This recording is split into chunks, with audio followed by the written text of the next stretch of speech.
how I like to do things is try to, I guess, attract people who believe in what we do. I'm not sure. I don't really have a stance on this, but that would be the way I'd go through this. It will be more about building a steady audience over time instead of something quickly. Because I feel like if, let's say, one video goes viral, I'm not sure how many of those people would stick around, opposed to if you build it slowly. And you actually attract people who believe in what you do.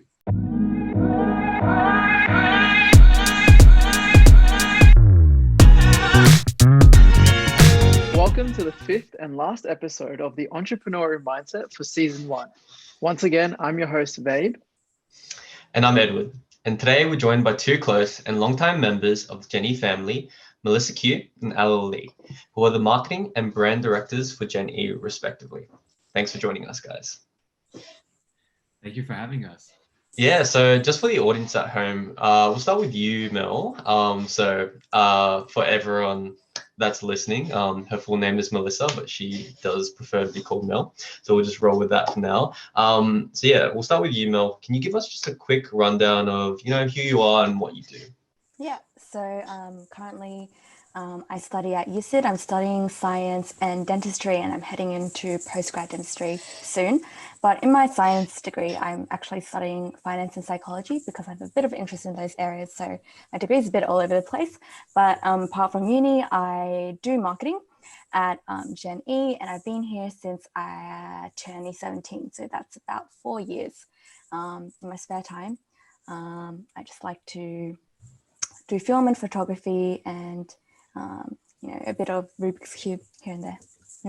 Ooh. Yeah, thanks for that. And Alan? Hey guys, I'm Alan, and I love everything to do with film, games, and branding here at Generation Entrepreneur.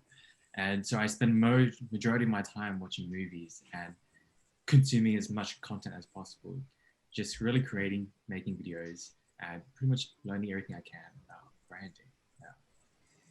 For everyone listening at home, Alan is the one that actually introduced me to Jenny because we worked together at Converse as well. And that's when I remember when he first started, he was always talking about it, and I always wondered what it was. And then he brought me on, and then here we are today. Yeah, now we're here. It's kind of crazy. How he first joined Converse and then you joined Jenny.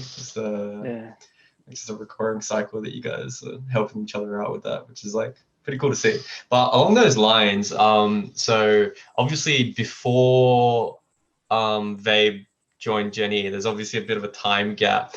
And so we were just wondering how both of you guys first started your journey at Jenny, because I think out of all the members, you've seen across time, I don't want to use the word replace, but a lot of people come and go. But you guys have been here since almost the inception of Jenny itself, which is quite a while. And so, yeah, how you got started and your sort of journey across that to where you guys are at now for being directors for the organization. I'll kick off then. So my first encounter with Gen E was in 2016. I was a year 10 student and I was participating in our flagship hackathon, Initiate 48. I actually got a free ticket, so I was like, yeah, I should go. And it was in the middle of the holiday. I actually just came out of a breakup, and I was like, man, I need to go renew myself. So then I went to I-48 and I really loved the experience there. I actually had a team of mostly new, I guess, students who I've never met before. And we didn't end up winning, but I think the entire experience and how, I guess, exciting and I would even say like thrilling it was, really drew me to the team. And what stood out to me was the vibrant energy of the core members at Jenny. And I saw a recruitment drive roll around. And at that point, I had been at the peak of my video editing and filming, I guess, shenanigans at school. And so I just thought, okay, I'm going to try out for the marketing team. Luckily, they liked me. So I joined the year after. And from then, I've just been mainly working on marketing ever since. But that's why joined. As to why I stayed for so long, I think I've picked up so many skills along the way. I mean, I started off as a 16-year-old, and I had so many mentors guide me along the way. So now I'm here. I wouldn't say I'm that qualified yet to be a director, but really love what I do and really love the family here. Yeah, thanks for that. And Alan? For me, my journey was very similar to Mel. Fresh out of high school is when I first was introduced to Generation Entrepreneur. My sister actually bought me a ticket. So she works with the Liverpool City Council, and she came across these young kids who were running these incredible programs. They're like, you have to be part of this. And so for Christmas, she bought me a ticket to Initiate 48. I had no idea what it was about. I just from a quick Facebook search, it was like business building competition. I was like, holy crap, what did she get me into? I can't say no to a gift. I gotta go. And so I went. I'm glad that I did go. It completely blew my mind. Before Initiate 48, I'd always been interested in business. I've always wanted to start my own business. But I think the problem that I, along myself, that a lot of kids have, or people have, who wants to start their own business, like they don't know where to start. It's such a huge space to cover, right? And so coming to this program, it was inspiring to see all these young high school students who are either the same age or even younger come up with these incredible ideas, and they were able to build their ideas and pitch it over the span of 48 hours. And it was just an incredible environment. So along with the team, the students there, but also the core team members, as Mel mentioned, they're incredible. And to me, it blew my mind that they're like, again, similar age or even younger. To me, like, it was, I think even Mel, they was like high school students running this program. It was like, that blew my mind. And it's like, how could these people who are the same age yet work together so seamlessly to create an incredible experience? And it's like, that is what I want to be part of. It's this feeling, this energy, and how these kids were talking about things that they were passionate about. Did I want to do this forever? And so coming out the program, they had a recruitment drive, and so I applied, and luckily I got in. And yeah, since then I've been part of the marketing team. Same again, like why I decided to stick around for so long. It's the same thing that I felt at Initiate 48, and it's something that I wanted to feel over and over.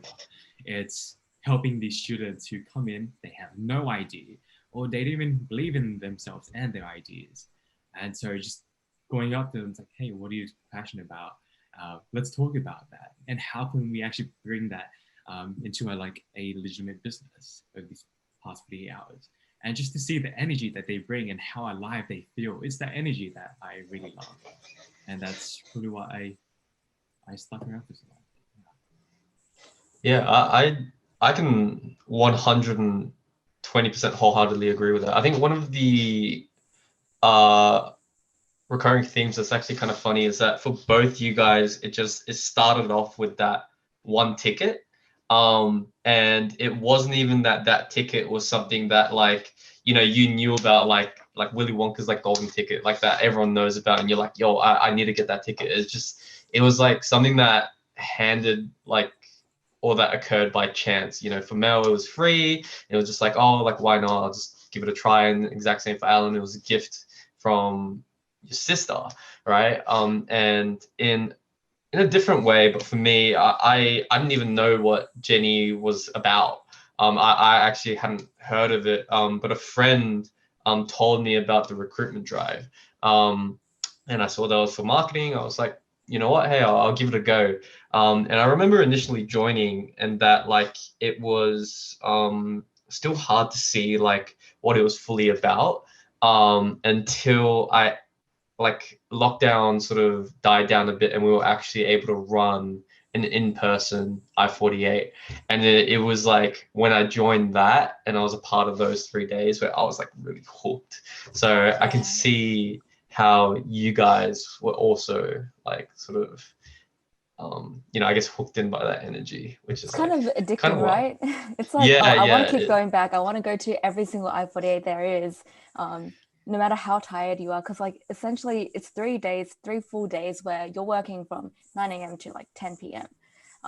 But we keep coming back because of just how good the energy is, and it's so hard to describe to everyone at home listening, but just trust us on this, man. It's where it's at. Come to I-48. I'm plugging here. It's truly rewarding, right? Because Yeah. even before Initiate 48, we spend months preparing everything, right?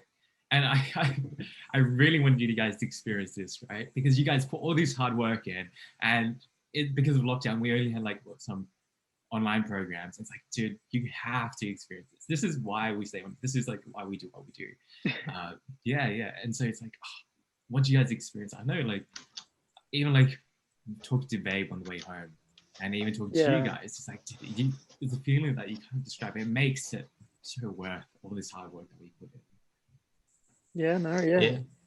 Building upon that, you guys both, everyone here, we're all part of the marketing team, but you guys have been part of this since 2017, 2018.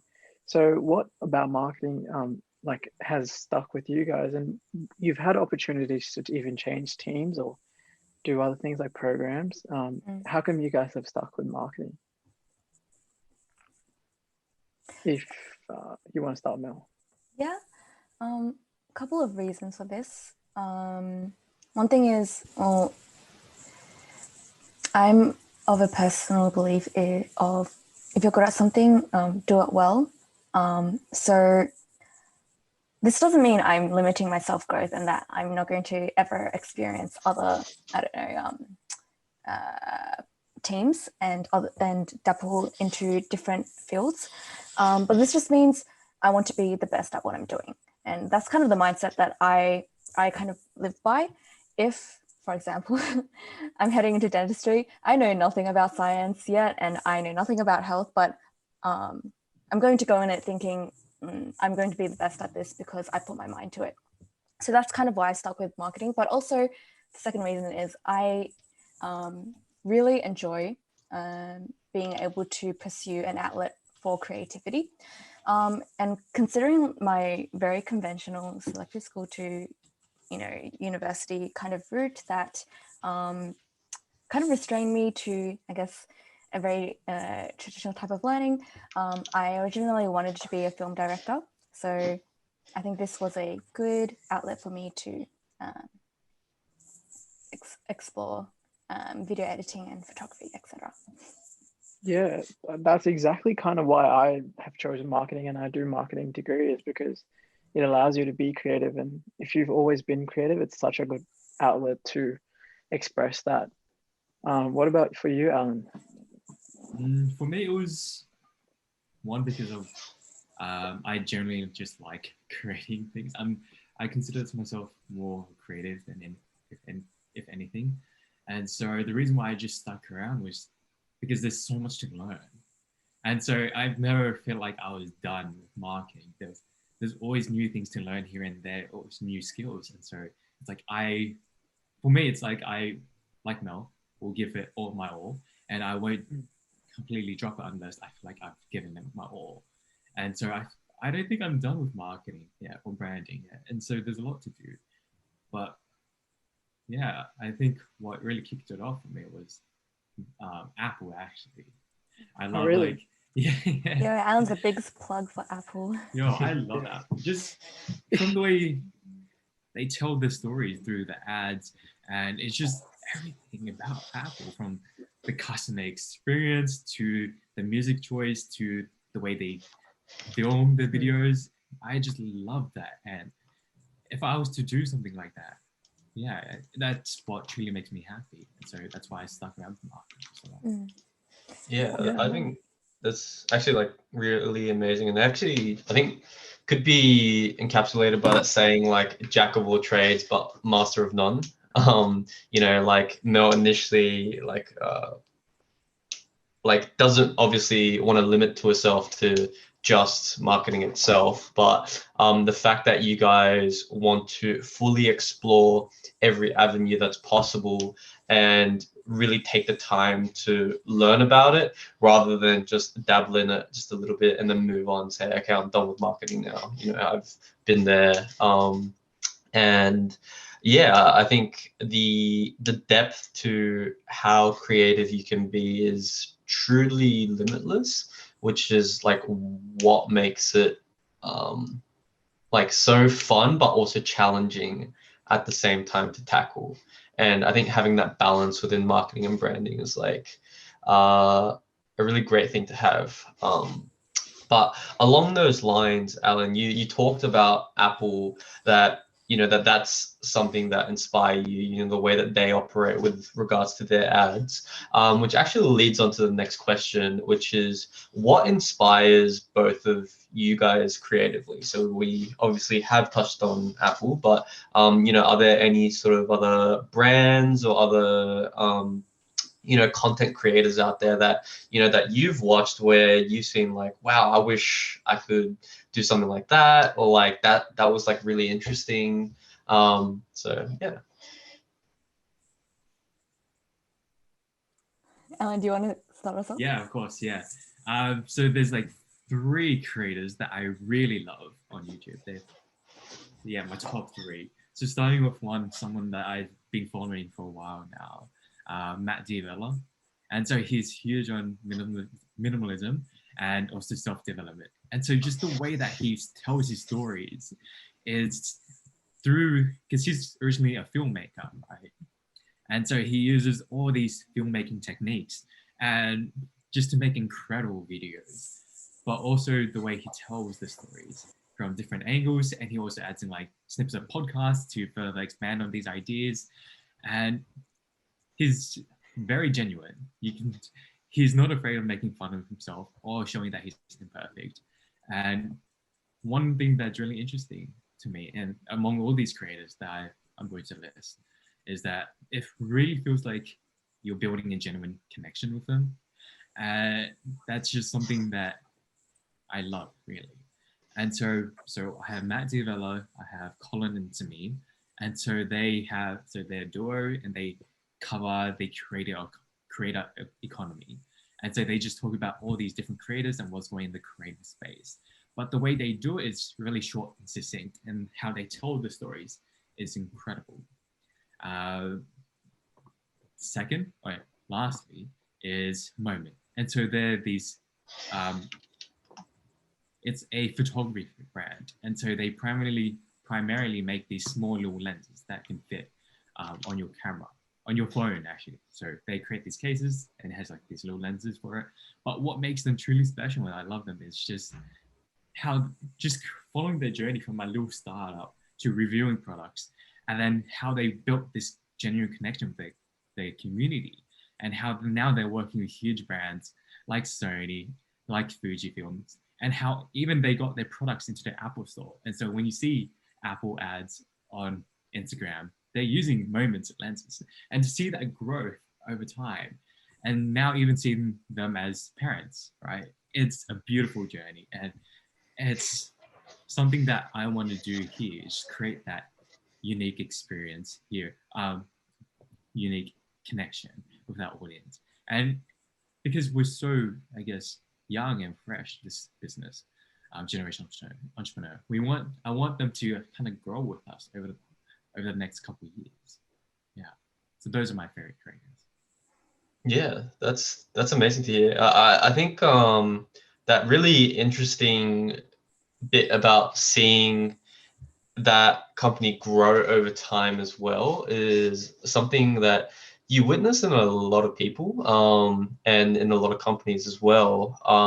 Like obviously the most extreme examples that are shown, like especially on the entrepreneurial side, is with stuff like Amazon and, you know, Tesla, and how they, you know, started as a very small company in someone's basement, and then, you know, like absolutely skyrocketed to where it's at. But, you know, you have a lot of these companies, which is actually what Gigi talked about in the last podcast, is that there's a whole space in between, between that one person in their garage to the Amazons and the Teslas. And when you witness these things and companies growing up, it's extremely satisfying to see. And I think the same goes for Jenny, right? When you think about Jenny's inception, 6 years ago, it was, at a single high school, and they ran programs like during their lunch times. And now we're running a program throughout the entire country, which is the scale of that in just 5 to 6 years is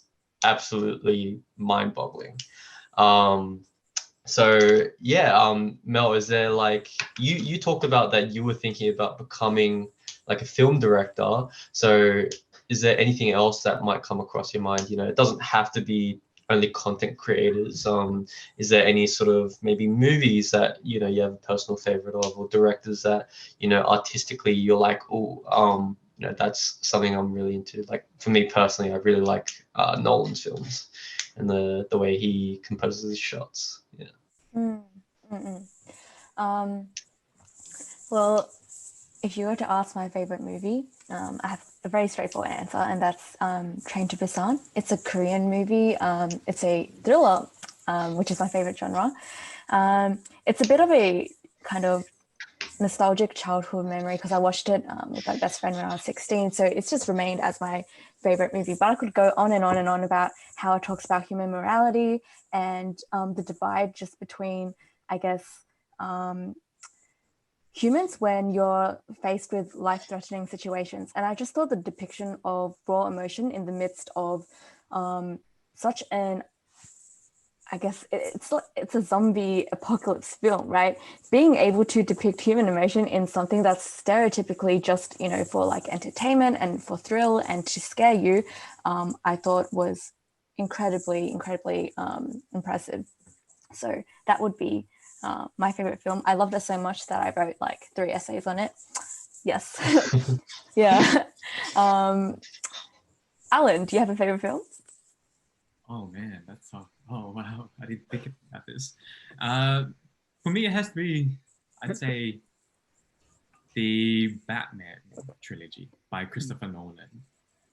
Yeah, I really like those.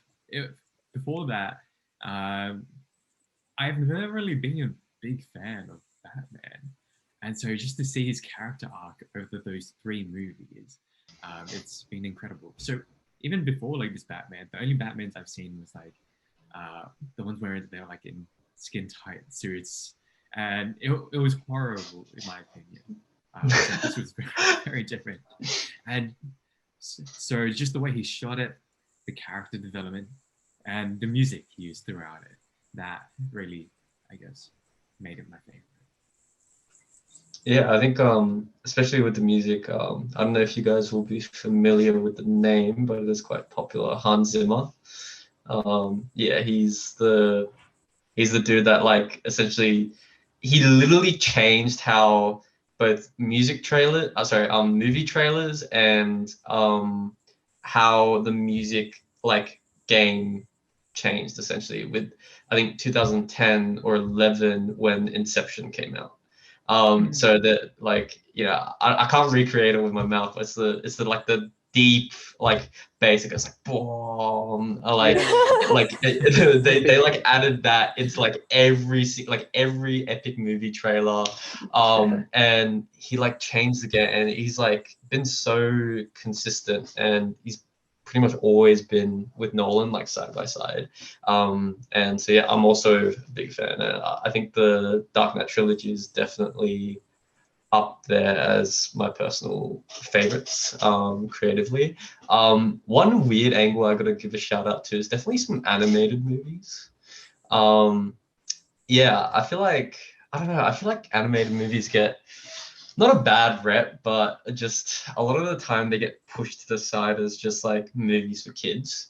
When I think it's a lot more than that. So like some of my personal favorites are like WALL-E, Lilo and Stitch, Mulan, Pocahontas. Like a lot of these movies do explore like some really deep themes if you just take the time to actually look into it. Like, I'm sure for you, Mel, like Train to Busan was like something that, like, you know, for most people, it was just another zombie flick, right? You just watched it for the thrills, and it was just like, oh, okay, so it was a pretty scary movie, and then people move on, right? But for you, you obviously connected to it on a much deeper level, because there was just something that you saw that was different. And I feel the same towards animated movies. I think especially Kung Fu Panda. That's like one of my all-time favorite movies. I can literally quote like every single quote from it. Love Kung Fu Panda. What's your favorite quote, Edwin? Favorite quote. That's so hard. It's so cliched, but it'd definitely have to be Uguay's bit. Yeah. Yeah. Where, like, I still have it, you know, like the so it's like, you know, the past is history and the future is a mystery, but the present but today is a gift, and that's why it's called the present. And like, you know, it's so heartwarming. yeah, it is. I just love that scene between him and Poe. But yeah, it's just I think, like, not only do movies like go to shape us like creatively, but in just some ways even personality wise. Like, I know like some of my personal values have actually come from movies that like I've seen like so many times, like over and over again. But yeah, along those lines, is there any sort of maybe memorable aesthetics or art styles that you guys have seen from movies over the past years that like maybe comes to mind? For me personally, I'm really into the whole like East Asian aesthetic. I guess it would probably be most well known from like Japan, you know, with the cherry blossoms and like that sort of art style. I can't do the art myself, but I do have a couple posters like around the room and stuff that like has that sort of aesthetic. It doesn't even have to be that, but just anything that you guys have, even from like classical paintings or like anything that you've seen that, you know, you're like, I like that, and maybe have even tried to apply in your own works. Doesn't just have to be limited to paintings. It can be, of course, anything that maybe comes to mind. Yeah, I'm pretty into art. So I guess it's pretty mainstream, but my favorite movements would be postmodernism or contemporary art. I guess the whole point of postmodernism is to refute what was traditionally accepted as art and challenging what people could consider an artist as well. So I guess the most notable postmodern work is Marcel Duchamp's Toilet. Have you guys seen it? You know the no? Okay, well he basically got a urinal and he flipped it upside down. He put it in a gallery setting and he called that art. And during this time, oh damn, I'm forgetting the year. Not 1960s or something. Obviously, it was something that was really looked down upon. It's just going to be really awkward if I got the year completely wrong. But yeah, so obviously it was going to be really looked down upon in that time and age. But to be daring enough to do something like that and concentrate on the process of art making rather than the final product and the artistic intention behind the work, I thought just really fascinated me. Like someone had to have like balls to be able to do that. And contemporary art, I think, look, it in its most basic form puts forward so many political and cultural issues. And the purpose is to shock you, I guess. And one of my favorite artists for that is Ai Weiwei. Have you guys heard of Ai Weiwei? No? No? Wow. Okay. Well, Ai Weiwei is he's a Chinese artist and he's been expelled. I don't know if that's the right word. Banned from China because of how politically woke, I would say, his works are, and how much it exposes, I guess, tendencies of the Chinese government, and his critique of it. So he's not allowed back in China. He's been put into jail multiple times. One of my favorite works from Ai Weiwei is called Sunflower Seeds. And Sunflower Seeds is it's an entire gallery with an entire floor filled with porcelain seeds that resemble the Chinese snack sunflower seeds. But each of these seeds are made by Chinese workers or laborers. And he's really commenting on, I guess, mass consumption and all of that jazz, and how the phenomenon made in China has come out to be. But essentially, it's like a huge room with millions of sunflower seeds, and you can step inside it and, I guess, really absorb the Chinese culture. Those are my two of my favorite artists. I googled it. Yeah. I googled it, Mel. That toilet art. It was 1917. 117. Oh my god. Sorry, man. Oh my god. Please don't cancel me. No, but no, because I'm meant to be teaching visual arts. Like this is such a bro. Cut it out. Right. well, now you know. now you know. But yeah.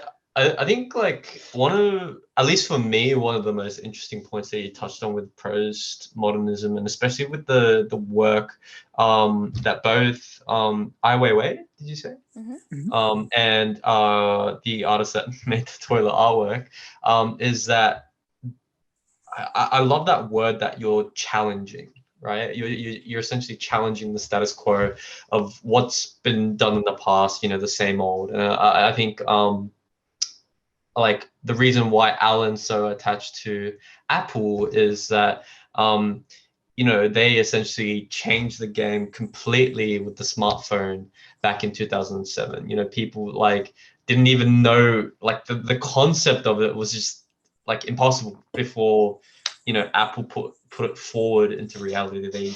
They broke the status quo with that, and I think that's something that's like prevalent not only throughout art but within the entrepreneurial space in general. And this was another note that we talked about with not only Gigi but also with Esmond and with everyone in the podcast since, is that it's about that innovation and bringing something forward, which I think is a really cool sort of recurring theme to have throughout everything. So yeah, I think that was just a cool way to just sort of tie everything together.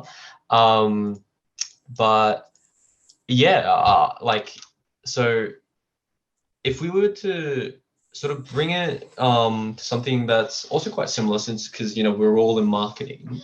One question that I just had in mind was like, what do you guys think about like the social media trends over the year, and like how do you guys, like, what is your thought process in terms of wanting to create something viral, or do you think it would be better to try and create a steady audience over time? And yeah, just like try and get you guys' thoughts around that, because I think it's a very just interesting topic overall.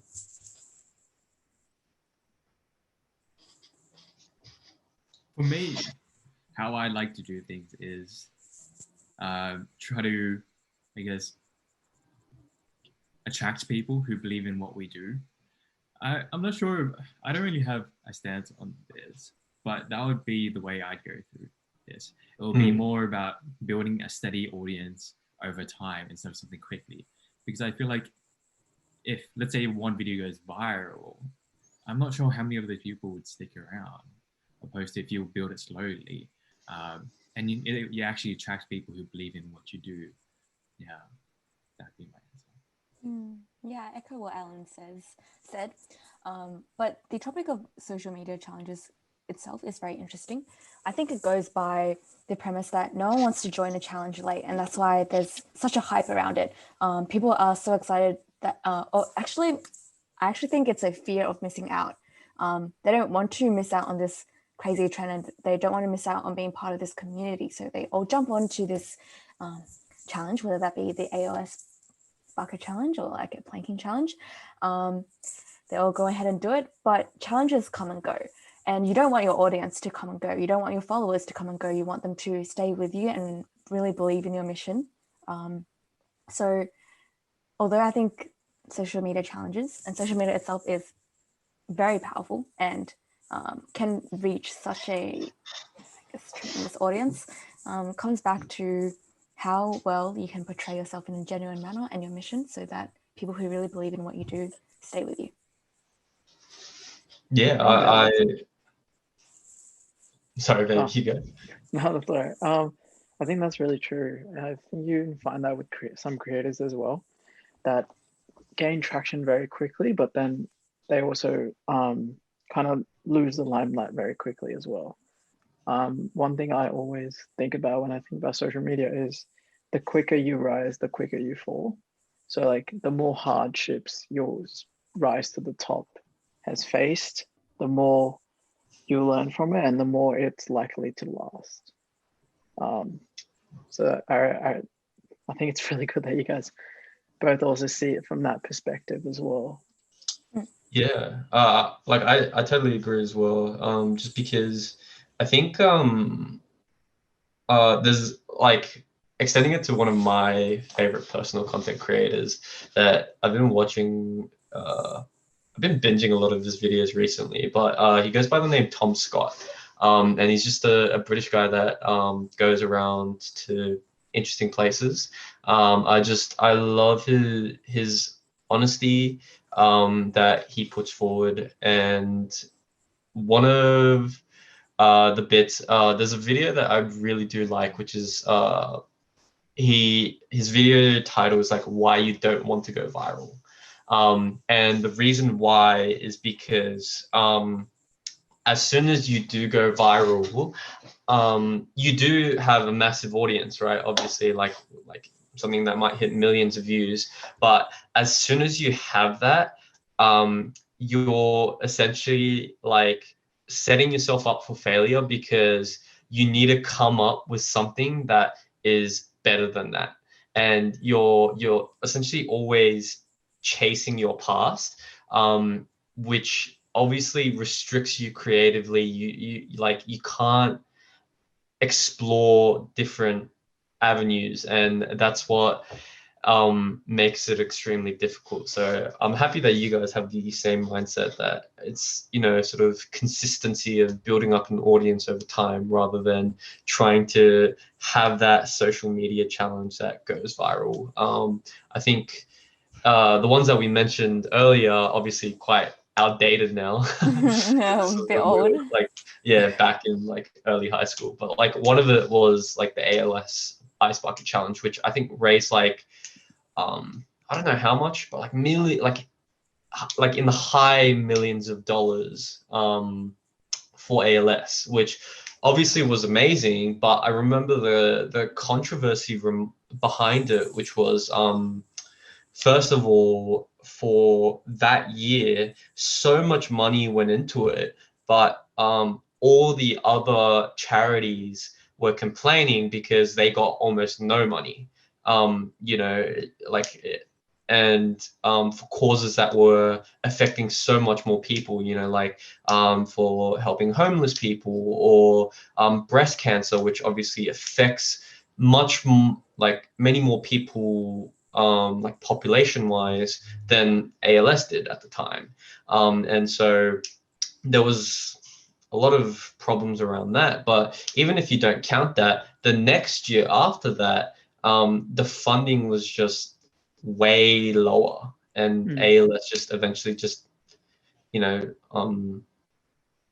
died essentially in like, you just never heard about it ever again.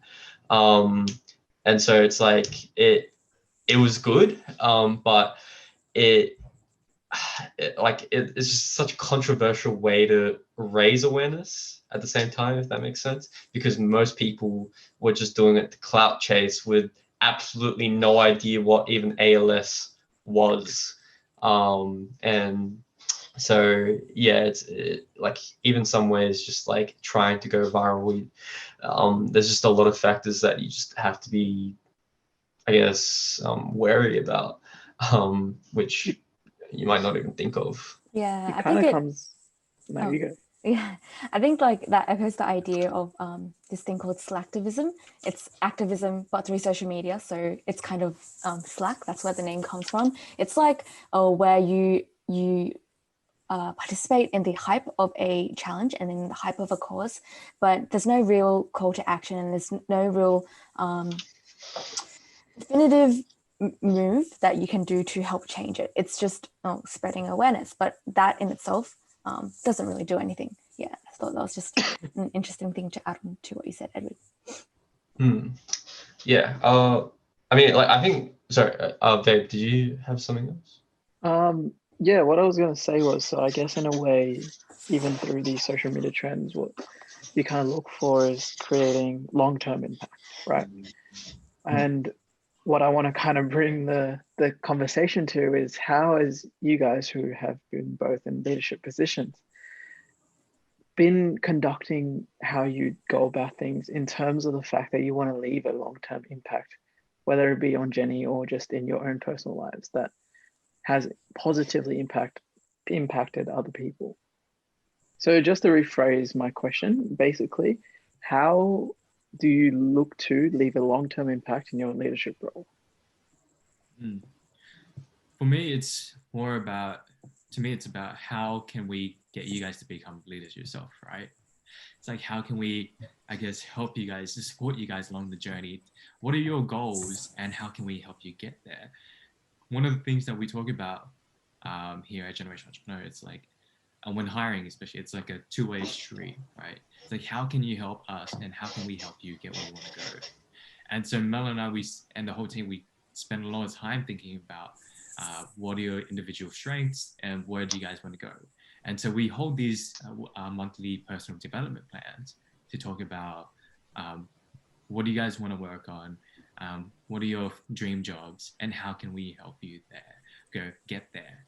And so where I want to leave impact is more about mindset and also how you feel, more about how you feel about, I guess, leadership, how I am as a leader also. There's this quote which I really like, and I feel like it represents a lot of the people here at the team, on the team, is people forget what you say or what you do, but they'll never forget how they made you feel. And it's this feeling that, it's this quote, it's very special. When thinking about all the people who have left, there's always this warm feeling that's within me when I think about these people. And it's something that hopefully that Mel and I leave with you guys. So these people are awesome, these people, but also they helped us grow a lot as individuals. And so, yeah, I really do hope that it can impact you in that kind of way. How wholesome, Alan. I was, having a backlog in my mind of all the things that I could add on to what you said, but you literally said everything. I have like nothing to add on. Like, really echo everything that Alan said about fostering like a good community and a warm environment so that we can help each other grow. And essentially it's just giving back, right? If I joined Generation Entrepreneur as a little high school year old and it's helped me so much in terms of personal development, the least I can do is provide like support with the next generation of people who come into the team, pun not intended, but yeah. So apart from that though, it's more than just a team. It's how can I make lasting impact on the high school students who attend our events. And so the team at Gen E, we buddy these high school students and we literally stay with them for the entire 3 days of the event. We stress about the idea with them, we ideate with them, we try to find a solution to the problem with them, and we, sit for hours, like almost to the point of, damn, like I'm stressed, like I'm not even pitching, but I really hope you guys do well, etc. It's fostering that kind of energy and supportiveness that these high school students will remember and take with them, and know that everyone here is at the Jenny team is here to support them, even if they graduate from high school and move on to further ventures. Yeah, I think that's wonderful. And the note that you guys touched on, that like not only is it internal but external. If I could relate that to something on a podcast that I heard with Kevin Hart, and the way that he said that the job of every single adult, whether they like it or not, so it doesn't even matter whether you have kids or not, but it's to leave the earth better than when you joined it.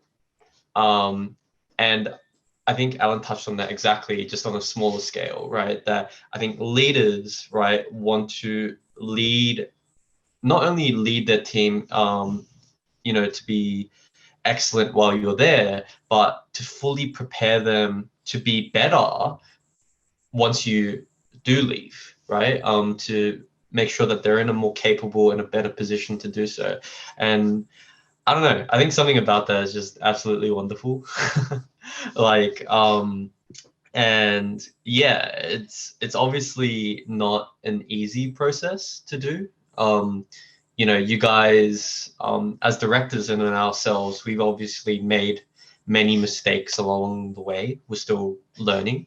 And so my question to you guys, and I'm sure everyone else listening can relate to, is what were some important sort of steps and I guess lessons that you guys have learned along the way, at not only at Jenny, but just from a personal development point of view, that has helped you along the way, in terms of whether it's how you receive constructive feedback, or how you see your own work, and just anything in between. I can start. For me, it's always having a go, because you don't want to be left with the what if. Like, what if I continued with this? What if I just stuck with that? And along this journey, there was always times where I guess you doubted yourself, or you might have had imposter syndrome. And so I'll give you an example where I didn't stick with something, where I did stick with something, and just the lessons from both. For example, first example was in high school, when drop shipping was a huge thing, I started my own store, and I remember the store was about home decor, right? Decorating your house, making it look nice. And I made this Instagram page. I've been posting there for a while. I didn't know what I was doing. I just liked making your house look nice, right? And so there was this one post that I made where it was I forgot the theme of it, but it was happy X day, check out this theme of this house. And I had this one comment, it's that's not what it is. I was wait a minute, they're on to me. I deleted the account. I deleted my Shopify. I was dude, you deleted straight away from one comment? Alan! Yeah. And I was thinking about this the other day. I was dude, what if I just stuck with it? Yeah, man, who cares about that one and it was commenter? Just one comment. Yeah. And it was my heart was pounding. I was oh my God, they're on to me. They know I'm faking it. They really do like it. Yeah. And just the other day, I was thinking about what if I actually did stuck with it, and where could I have been now with that store? And the other example where I did stick through something was Jenny, right? Starting out, you make so many mistakes, and there's so many times where I wanted to quit, right? And it was I always had this, right, I'll give it one more try before I quit. And I'm glad that I actually did stay on. I'm glad that I always say one more time before I actually quit, because I would have been, would have been able to become the person I am today without all those, I guess, mistakes. And I've grown so much over the 3 years that I've been here. And I would have made it those 2 extra years and learned as much as I can. I would have been able to have the opportunity of becoming a leader if I quit back then. And so for me, it's always give it a go, give it one more time, another go if you want to quit. But yeah, just see it through, all the way. So what a beautiful story, Alan. Like, I'm about to cry, man. But another everyone can relate to it. Yeah, but Alan's such a humble guy. But also, like, another story touching on what Alan said is, in applying to be a marketing director in the first place, Alan actually wasn't going to give it a shot.